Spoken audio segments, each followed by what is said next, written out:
Hello everyone.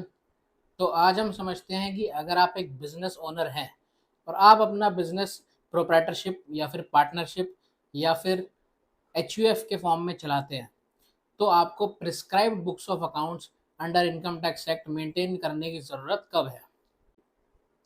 तो अगर आपकी टर्नओवर किसी भी एक फाइनेंशियल ईयर में 2 करोड़ रुपए तक है, तो आपको prescribed books of accounts maintain करने की रिक्वायरमेंट नहीं होती है।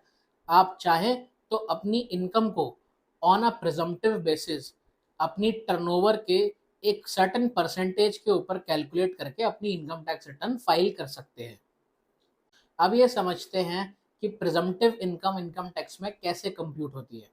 सेक्शन 44 एडी होता है इनकम टैक्स एक्ट का, जो कि प्रिस्क्राइब करता है कि एक certain percentage of your turnover will be considered as your income.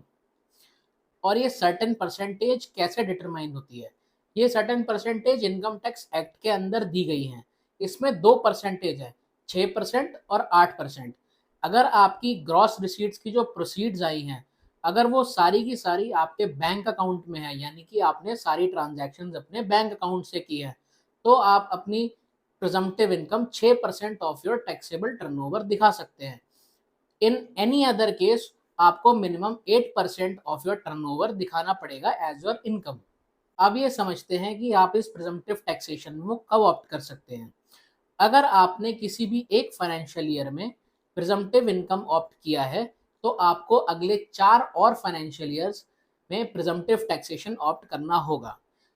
By any chance अगर आप किसी भी एक साल में प्रिजम्पटिव टैक्सेशन से बाहर हो जाते हैं, यानी कि आप अपनी इनकम को as a normal business income compute करते हैं, तो आप अगले नेक्स्ट 4 ईयर्स तक उसको प्रिजम्पटिव टैक्सेशन को ऑप्ट नहीं कर सकते हैं।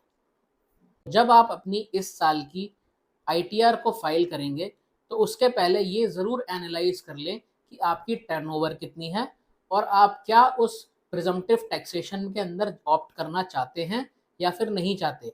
अगर आप नहीं करना चाहते, तो आपके ऊपर नॉर्मल बिजनेस के प्रोविजंस लगेंगे और आपकी टैक्स ऑडिट भी एप्लीकेबल हो सकती है इन सर्टेन केसेस।